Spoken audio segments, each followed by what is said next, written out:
पुष्पा के हाथ लगी कादम्बरी और तितली की असली डीएनए रिपोर्ट। जी हाँ, जहाँ एक तरफ कादम्बरी जिसने वीरेन के साथ मिलकर पुष्पा के परिवार को पूरी तरह से बर्बाद करने की तैयारी कर रखी थी ताकि पुष्पा उसी में उलझी रहे और पुष्पा को तितली की कस्टडी के लिए टाइम ही नहीं मिले। वीरेन और कादम्बरी यह भूल गए थे कि उनका सामना पुष्पा से हो रहा है, इसलिए पुष्पा को न सिर्फ तितली और कादम्बरी की असली डीएनए रिपोर्ट मिलती है, साथ ही एक ऐसा सबूत भी हाथ लग जाता है जिसे जानने के बाद आपके भी होश उड़ जाएंगे। जी हाँ, तो आखिर पूरी कहानी क्या है, चलिए जानते हैं आज की इस वीडियो में। कहानी की शुरुआत होती है जेल से, जहाँ पर जेलर कादम्बरी को यह सच बताती है कि किस तरह पुष्पा ने 7 दिन के ब्रेक का इस्तेमाल करके तितली को अपने पास रख लिया है। यह सुनते ही कादम्बरी आग बबूला हो जाती है। कादम्बरी का पुष्पा को लेकर गुस्सा 7वें आसमान तक पहुंच जाता है। कादम्बरी यही पर यह ठान लेती है कि इस चीज का बदला वह पुष्पा से लेगी। वह इन 7 दिनों के अंदर पुष्पा को इतना बिजी कर देगी ताकि पुष्पा को तितली की कस्टडी के लिए टाइम ही नहीं मिले। लेई पलम दीप्ति को देखते हैं। दीप्ति जो कि तितली की कस्टडी को लेकर काफी ज्यादा परेशान थी। भले से दीप्ति और अश्विन को इस बात का अंदाजा नहीं है कि तितली उनकी ही बेटी है। या ना पता होते हुए भी दीप्ति का प्यार तितली को लेकर काफी ऊंचाइयों तक पहुंच चुका है। दीप्ति अश्विन और पुष्पा को यह कह देती है कि मुझे नहीं पता, लेकिन तितली की कस्टडी वीरेन के हाथ नहीं लगनी चाहिए। अगले ही पल हम राशि को देखते हैं जो कि सभी को खाना परोस कर खाना खाने बैठने ही वाली होती है।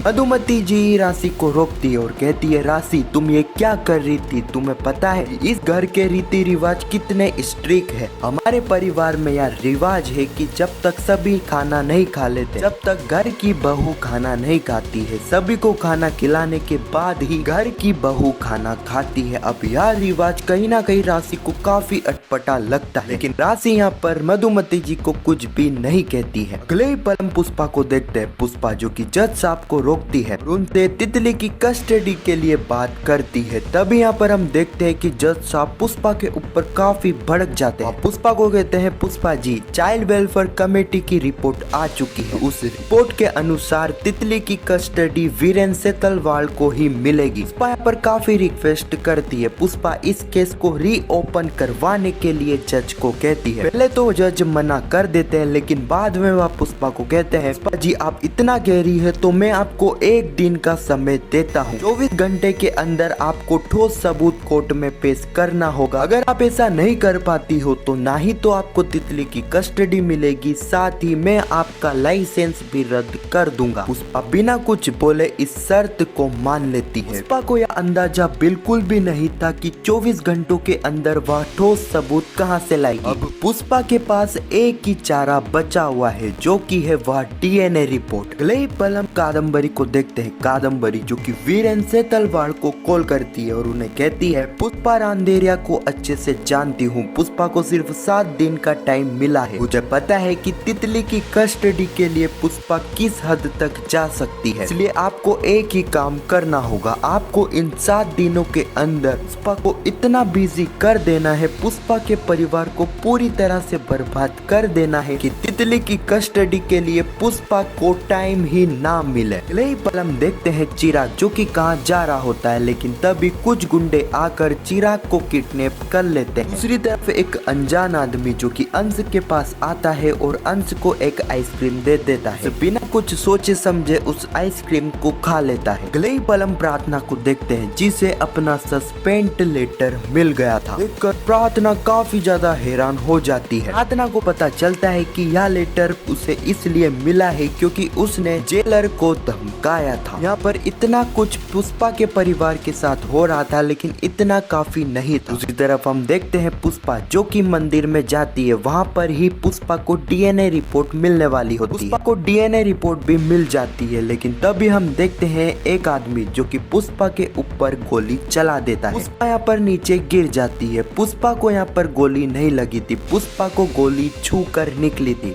जैसे ही अपनी चोट को देखती है तो पुष्पा हैरान हो जाती है। तो समझ चुकी थी कि किसी ने उसके ऊपर गोली चलाने की कोशिश करी है। पुष्पा को यह बात तो काफी अच्छे से पता है कि ऐसा उसके ऊपर कौन करवा सकता है। पुष्पा के ऊपर गोली तो चल चुकी थी जो कि उसे छूकर निकली थी। पुष्पा तो है एडवोकेट, पुष्पा का एडवोकेट वाला दिमाग यहाँ पर चलता है। पुष्पा यह ठान लेती है कि उसे किसी भी तरह उस गोली को ढूंढना होगा जो कि उसके ऊपर चली है। यदि ऐसा होता है तो पुष्पा के हाथ एक काफी बड़ा सबूत लग जाएगा कादम्बरी और वीरेन के खिलाफ। पुष्पा यहाँ पर अपनी चोट की परवाह करे उस गोली को ढूंढने लग जाती है। पुष्पा पहले तो उस गोली को चारों तरफ ढूंढती है। पहले तो पुष्पा को वह गोली नहीं मिलती है, लेकिन बाद में पुष्पा को वह गोली मिल जाती है। अब आने वाले एपिसोड में हम देखने वाले हैं कि पुष्पा इसी को ही अपना हथियार बनाने वाली है। जी हाँ, आने वाले एपिसोड में हम देखेंगे पुष्पा जो कि पहुंच जाएगी सीधे ही वीरेन के पास, उसे धमकाएगी और कहेगी कि वीरेन तेरी आजकल कादम्बरी से काफी बातचीत होती है, लग रहा है कि तुम्हें तितली की कस्टडी मिल जाएगी, लेकिन मेरे पास एक ऐसा सबूत लग चुका है जिससे तुम्हारी और कादम्बरी की दुनिया हिलने वाली है। वीरेन जैसे ही ये सारी ही चीजें कादम्बरी को बताएगा तो कादम्बरी वीरेन को यह कह देगी पुष्पा के हाथ ऐसा कोई सा सबूत लगा है तो उन्हें जल्द से उस सबूत को नष्ट करना होगा या फिर उन्हें किसी भी तरह पुष्पा को कोर्ट जाने से रोकना होगा।